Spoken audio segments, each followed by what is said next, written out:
Okay, this is a head halter. There's varying versions of them. The most popular or well-known is Halti or Gentle Leader. The whole purpose of these collars is it applies pressure right around the head. A lot of force-free trainers don't want pressure around the neck, and if a harness is not an option or a preference, this is what's left. They can be very effective because they completely control the head. It's just like a head halter that you would put on a horse. Okay, so the whole thing is the pressure is here, so you can pull the dog's head down, you turn them and control. So the thought behind it is if you control the head, you control the whole dog. And for some dogs that works great.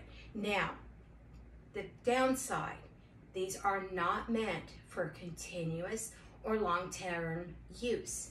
If your dog has any cervical or joint issues up in the upper area of their body, this is not a good option. It has been shown to cause cervical injury. And some dogs, because, you know, it fits right here at the nose, right up, you know, kind of close to the eyes. So you really want to take your time conditioning your dog to wearing it. Have them wear it around the house while you're feeding them or doing something fun so they can get comfortable with it. But again, you don't want it for long-term use. That is the one consistent thing I've found, no matter what, you know, page I was looking on. You know, they can be really great for dogs, but you do have to be very cautious about how much leash pressure you're using, because this, you know, the head is, it can cause a lot of trauma, mentally, emotionally, and physically. So you have to have a lot of practice on leash pressure.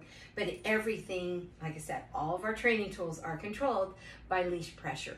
So that bump release, you know, you're not popping. I'm not sure where that came from. I guess when people used to pop the leash, don't do that. We always want our dogs forepaws on the ground, relaxed, and enjoying themselves. But if you need to have control of the head, or the, you know, your dog has lower spine issues where a harness would not work, or they've got a south trachea, or, you know, damaged trachea where something around the neck is not a good option, the head harness is definitely a good place, a good way to go and place to start. But again, it is not meant for long-term use, because it will put too much pressure right here on the back of the head, on the nose, and right here in the upper, the cervical area of the dog's back and shoulders.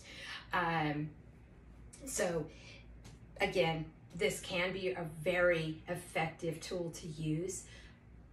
Please make sure that you are very cautious when using it. Take it slow and make sure your dog is always comfortable when using it.